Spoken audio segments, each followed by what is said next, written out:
Hello everyone, welcome to Naira talks. ఈరోజు నేను మీకు చూపించే బ్రేక్ఫాస్ట్ రెసిపీ ఉప్పుడు పిండి. ఉప్మా నచ్చిన వాళ్ళకి కూడా ఇది తప్పకుండా నచ్చుతుందని నా ఫీలింగ్.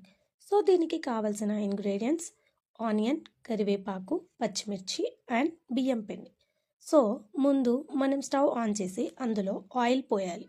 తర్వాత ఆవాలు, జీలకర్ర, శనగపప్పు, కాస్త మినపప్పు తాలింపులో వేయాలి. అవి వేగిన తర్వాత కరివేపాకు, పచ్చిమిర్చి మరియు ఆనియన్ వేయాలి. కొంచెం ఆనియన్ వేగిన తర్వాత సాల్ట్ సరిపడా వేసి ఒకసారి కలపండి. నెక్స్ట్ ఒక గ్లాస్ బియ్యం పిండికి గ్లాస్ కంటే కొంచెం తక్కువ వాటర్ యాడ్ చేయాలి.